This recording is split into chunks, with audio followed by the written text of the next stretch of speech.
Bienvenidos a Eres Amado. Gracias por estar allí. Le damos gracias al Señor por un día más que podemos compartir una pequeña enseñanza de la palabra de Dios. El tema que tenemos para compartir hoy se llama Volver a empezar.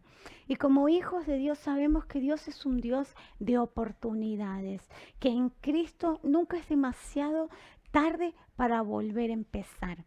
Cada día es una oportunidad de comenzar de nuevo. Y el Salmo 138, 8 dice así: el Señor llevará a cabo los planes que tiene para mi vida, pues tu fiel amor, oh Señor, permanece para siempre. No me abandones porque tú me creaste. Es un salmo muy hermoso y nos está dejando en claro que somos creación de Dios y que el Señor tiene planes maravillosos con nosotros, que somos su hechura, creados por Dios para buenas obras. La mayor barrera que podemos encontrar cuando intentamos comenzar de nuevo son las excusas.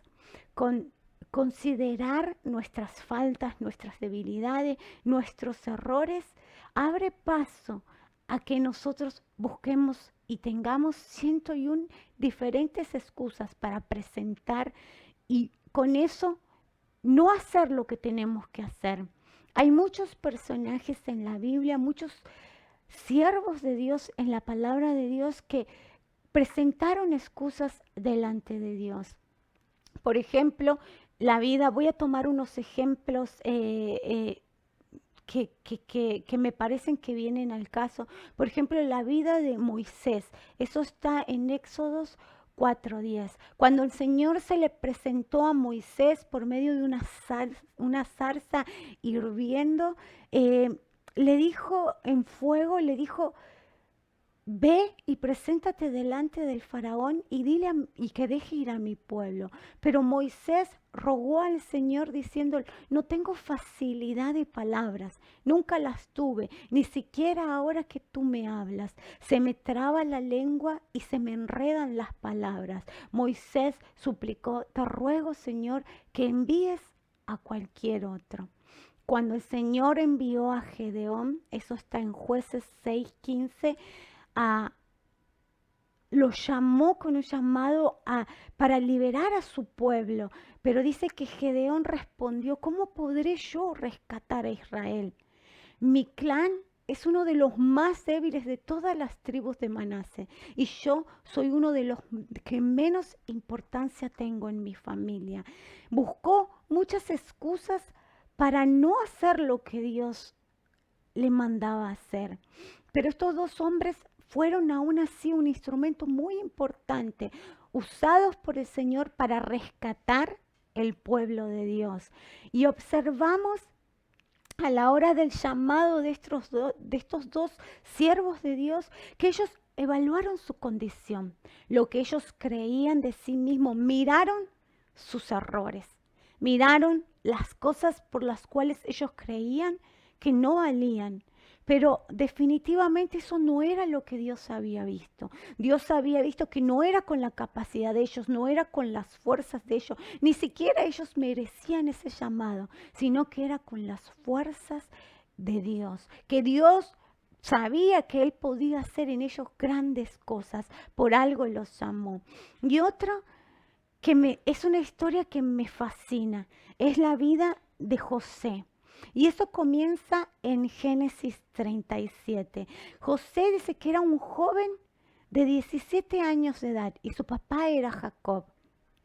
A José lo llamaban el soñador, en forma de burla a sus hermanos.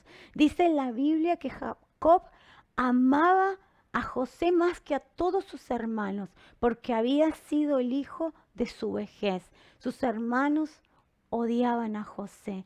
Y dice en la Biblia, en Génesis 37, del 5 al 11, que José tuvo un sueño y lo contó a sus hermanos. Y le manifestó ese sueño y le dijo que ellos se encontraban atando en el campo, recogiendo, y dice que los hermanos se inclinaban a él. Y eso enojó mucho a sus hermanos y le dijeron, ¿nos postraremos nosotros delante de ti? ¿Gobernarás tú sobre nosotros? Y dice que después José volvió a tener otro sueño. Dice que soñó y le contó otra vez a sus hermanos que soñó que la luna y el sol, la luna y las estrellas se inclinaban a mí. Y lo contó a su padre y a sus hermanos, y su padre le respondió y le dijo, ¿qué sueño es este que soñaste? ¿Acaso vendremos yo y tu madre y tus hermanos a postrarnos en tierra ante ti? Y sus hermanos le tenían envidia, pero aún así su padre meditaba en estos sueños. Si bien José era joven, ingenuo y no podía discernir lo que lo rodeaba, no podía discernir todo el ambiente espiritual que había detrás de sus sueños, no podía discernir lo que lo rodeaba, la envidia de sus hermanos. La envidia de sus hermanos pudo haber sido también provocada por parte de su padre, por la diferencia que él hacía entre sus hijos. Esos sueños eran realmente la revelación de Dios para su vida, los planes que Dios tenía para José, por los cuales él debería enfrentar un proceso que lo capacitaría para esos sueños sean culminados. En la Biblia continúa hablando que sus hermanos conspiraron para matarle. Y eso está en Génesis 37, 19. Dice que sus hermanos dijeron, cuando venga el soñador, lo vamos a aprender, lo vamos a matar, lo vamos a echar en una cisterna. Y uno de los hermanos dijo, no lo maten, dejémoslo con vida. Y cuando lo despojaron de su túnica y lo tiraron en la cisterna, justo vieron venir caravanas de camellos. Eran mercaderes ismaelistas que traían aromas, bálsamo, mirra, y iban a llevarlo a Egipto para la venta. Esos comerciaban. Entonces dice que sacaron a José de la cisterna y lo vendieron por 20 monedas de plata. Los mercaderes llegaron a Egipto y allí lo vendieron como esclavo. Vendieron a José a Potifar, quien era un oficial del faraón, rey de Egipto. Potifar era un capitán de la guardia del palacio. José tuvo que volver a empezar. Fue despojado de su casa, de su familia, fue traicionado por sus hermanos, su corazón estaba roto, pero aún así él tuvo que volver a empezar. Y la Biblia dice en Génesis 39, 2 que el Señor estaba con José y que todo lo que José hacía prosperaba. Y dice que cuando fue vendido a Potifar, dice que Potifar se dio cuenta de que el Señor estaba con José y que el Señor le otorgaba éxito en todo lo que José hacía. A la hora de volver a empezar, eso es lo que más debemos que tener en cuenta, de que Dios esté con nosotros. Si Él está con nosotros, sabemos que no hay quien nos pueda hacer frente. Si sabemos que el Señor nos acompaña, ya tenemos una victoria asegurada. Así como Potifar notó, se dio cuenta de que el Señor está con José. Las personas que nos rodean tienen que notar que el Señor está con nosotros. Dice que Potifar lo puso a cargo de toda su casa y de todas sus posesiones. Y el Señor comenzó a bendecir la vida de Potifar por causa de José. Los planes de Dios son tan perfectos, aún así no podamos entenderlo. Todo parecía como establecerse para José. Dios estaba con él, las cosas le estaban yendo bien, pero hubo un vuelta. Hubo un volver a empezar. Dice que la esposa de Potifar se empecinó con, contra José y tuvo deseos sexuales y comenzó a hostigarlo, mas José se mantuvo fiel al Señor, porque José decía, ¿cómo podré yo pagar hacia mi Señor? Sería un gran pecado contra Dios. La esposa, al no tener éxito en los acosos continuos, comenzó a mentir contra José. Y en Génesis 39, del 19 al 21, dice que Potifar se enfureció al oír el relato de su esposa, acusando a José. Dice que lo agarró a José y lo metió en la cárcel. Lo metió en la cárcel del rey y allí quedó José. Pero dice nuevamente la palabra de Dios, pero el Señor estaba con José. Este fue otro volver a empezar. El Señor estaba con él, pero José fue quitado de todo, fue echado a una cárcel y José tuvo que volver a empezar otra vez. Tenemos que darnos cuenta de la posición de José. Él nunca hizo nada malo en este caso. Respetó a su Señor, se mantuvo fiel delante de Dios, pero el Señor tenía que cumplir sus planes y José no se podía quedar conforme, en una zona de confort. El Señor usó todos estos sucesos y estas situaciones que él pasó para impulsarlo, para moverlo hacia adelante y que él pudiera salir y no se estancara ahí. Dios no lo llamó para que sea un esclavo de Potifar. El llamado del Señor era más grande sobre la vida de José. Y dice que mientras él estuvo en la cárcel, pasó pruebas, pasó necesidades, pero dice que aún así el Señor lo puso en un área de privilegio. Y dice que al pasar el tiempo, eso está en Éxodos 41:8, que el faraón tuvo unos sueños y dice que esos sueños lo perturbaron en gran manera. Entonces llamó a todos los magos, a todos los sabios, a cuantas personas podían descifrar esos sueños, pero ninguno de ellos pudieron decirle el significado. Finalmente una persona, el copero del rey, del faraón, que había estado preso, se acordó que José había interpretado sus sueños y que todo lo que José le había dicho en la cárcel había sido una realidad. Y el faraón mandó a llamar a José y de inmediato lo trajeron delante de él. No solo José pudo interpretar sus sueños al faraón, sino que pudo obtener gracia delante de él por medio de Dios. El faraón debería encontrar a un hombre inteligente y sabio y ponerlo a cargo de toda la tierra de Egipto. Y ahora vamos a leer Génesis 41:38 al 42. Yo te pido que te anotes todos los versículos y que después lo puedas leer. Es bien interesante y es hermoso que puedas leerlo. Dice que el faraón preguntó a sus funcionarios, ¿acaso encontraremos a alguien como este hombre tan claramente lleno del Espíritu de Dios? Así que el faraón dijo a José, como Dios te ha revelado el significado de los sueños a ti, es obvio que no hay nadie más sabio e inteligente que tú.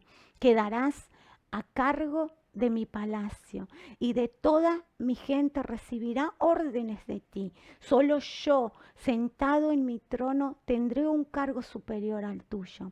El faraón dijo a José, yo en persona te pongo en cargo de toda la tierra de Egipto. Luego el faraón se quitó de la mano el anillo con su sello oficial y lo puso en el dedo de José. Lo vistió con sus ropas de lino de la mejor calidad y le puso un collar de oro. Los planes de Dios, los sueños que José había tenido, era que lo había puesto en una posición donde todos se inclinarían a él. El faraón dio la orden que todo el mundo, cuando José pasara, se arrodillaran delante de él. Dios cumplió los sueños. El llamado de José fue muy diferente al de Moisés y de Gedeón que nombramos anteriormente. El propósito de Dios para tu vida y la mía también es muy diferente.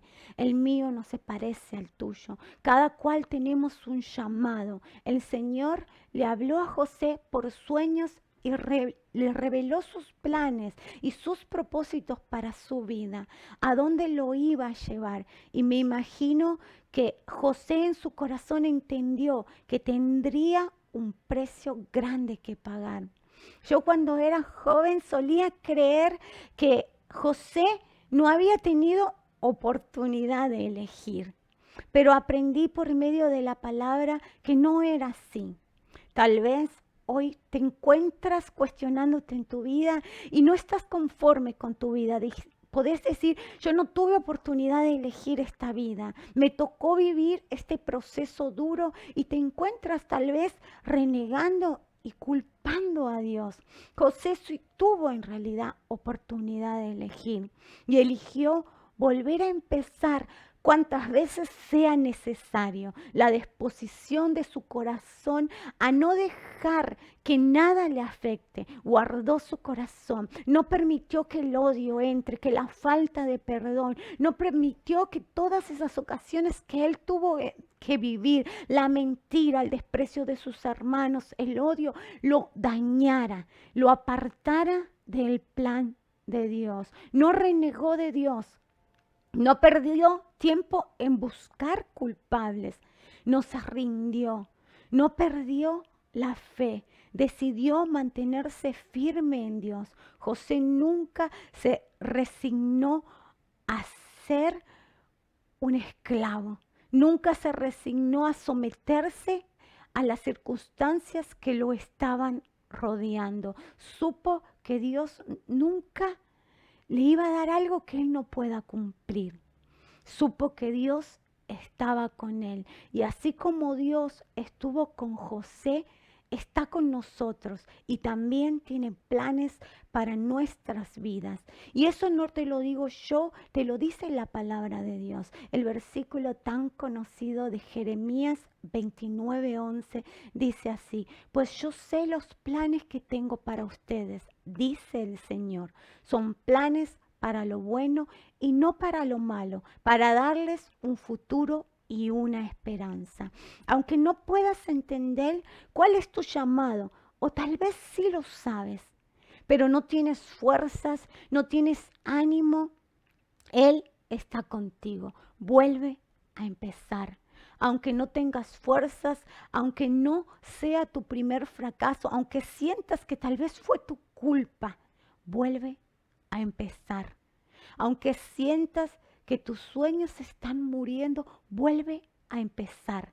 Isaías 43, 18 y 19 dice así: no recuerden lo que pasó antes, ni piensen en el pasado.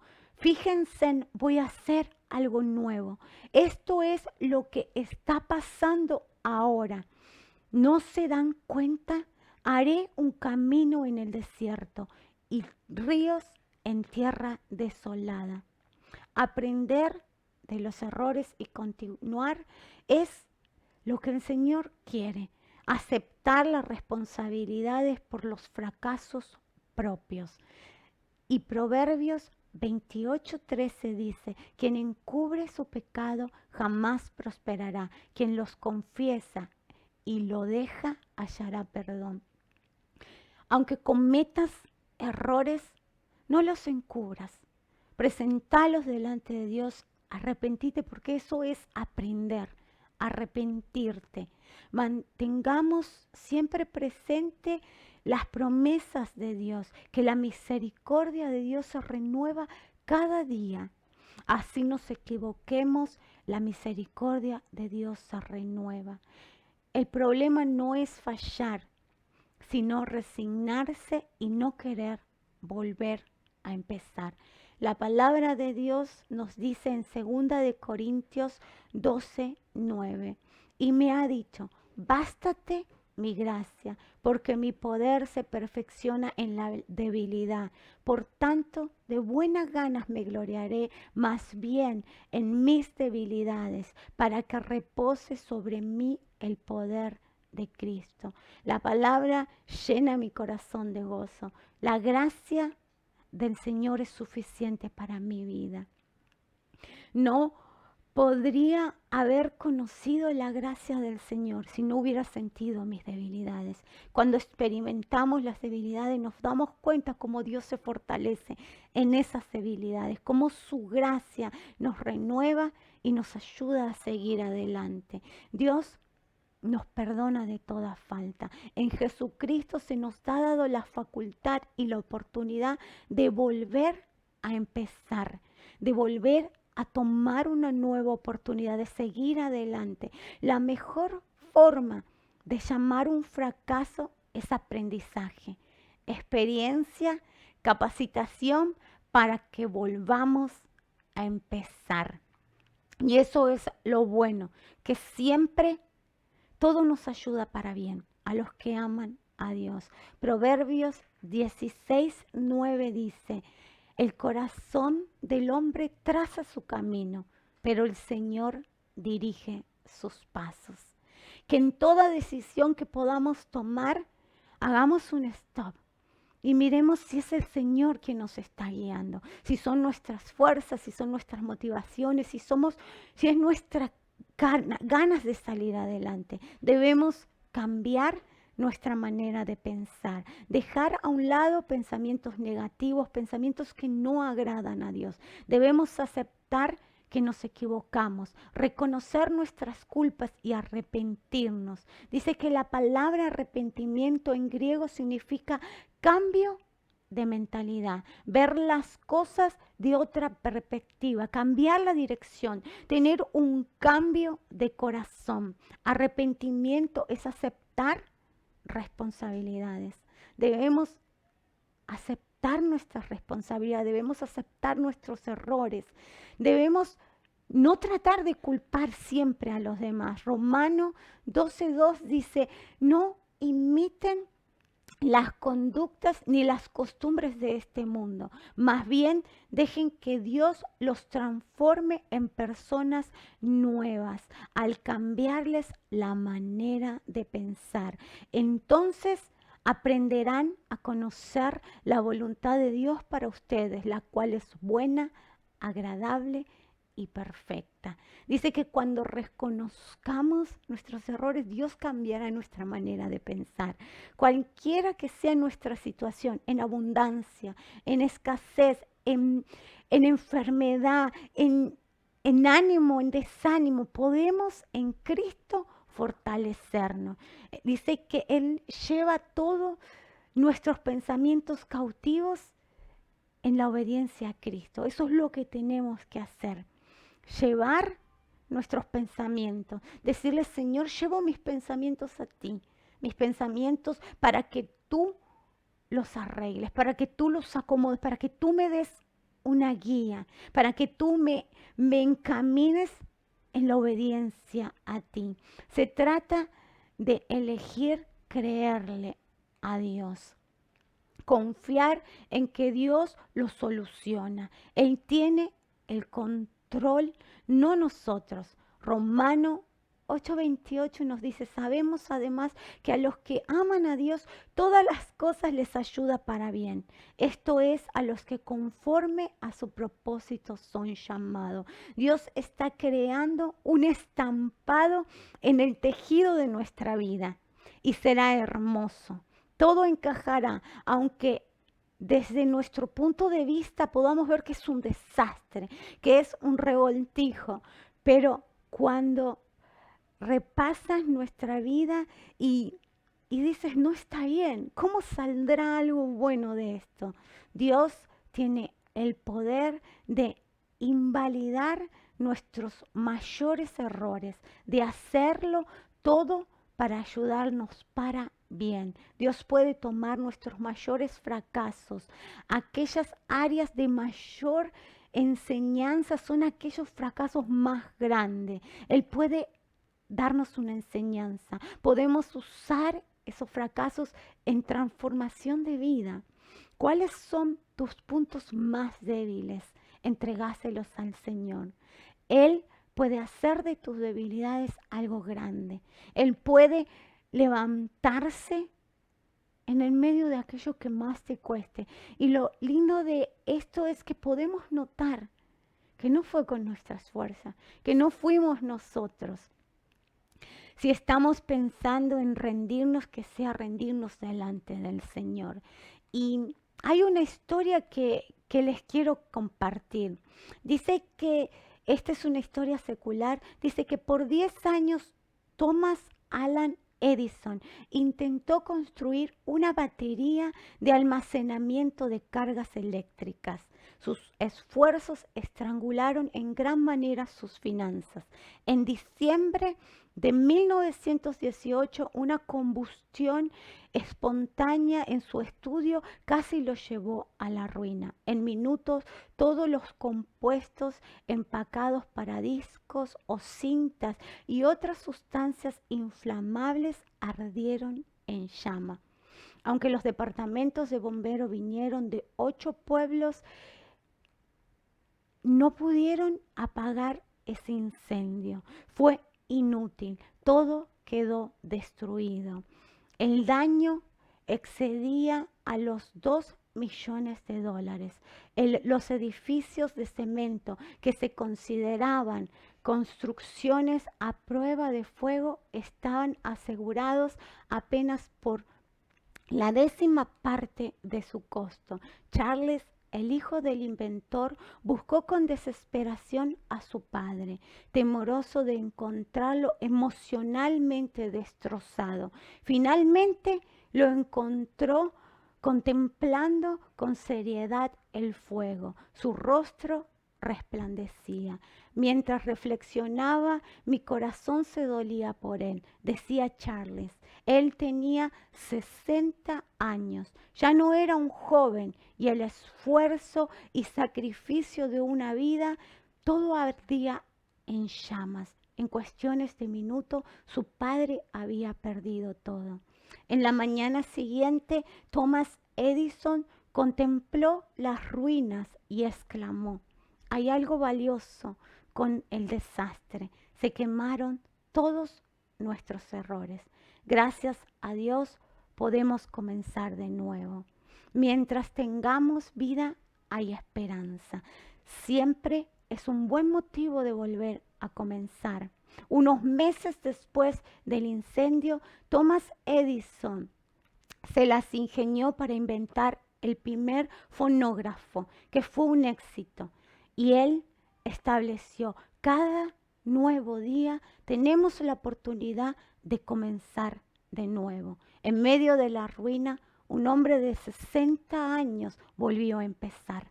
En medio de la bancarrota, había perdido todo.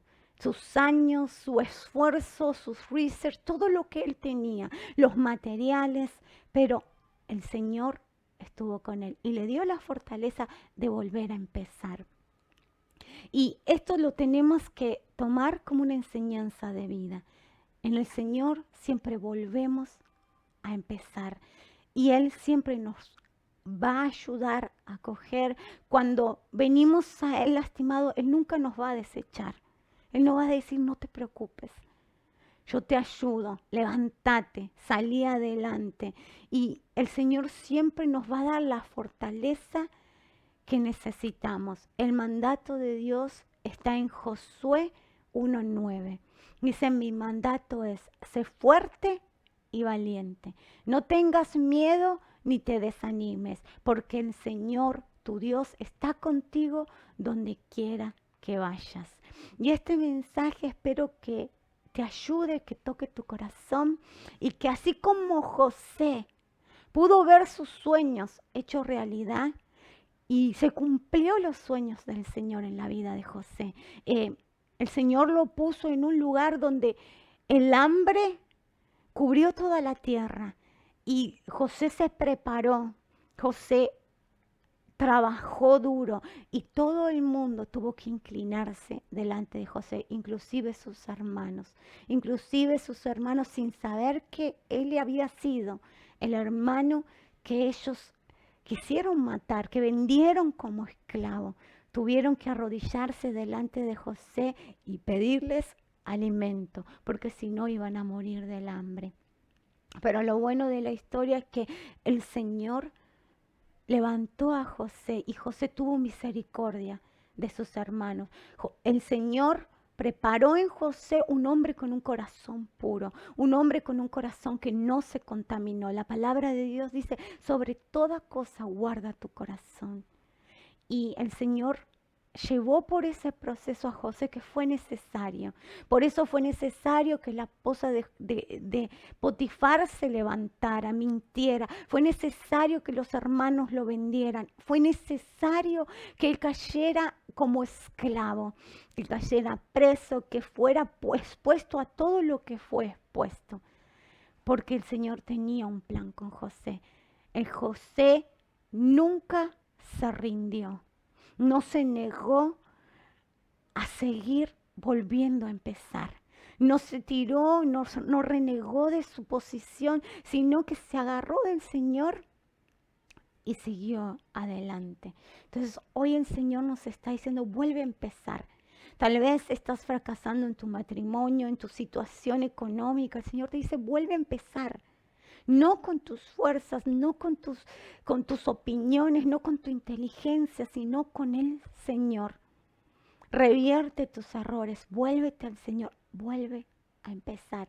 Cada día es una nueva oportunidad para volver a empezar. Te dejo esta noche y espero que descanses y que mañana vuelvas a amanecer y puedas decir, hoy es un buen día para volver a empezar. Hoy es el día que el Señor hizo para que yo comience de nuevo.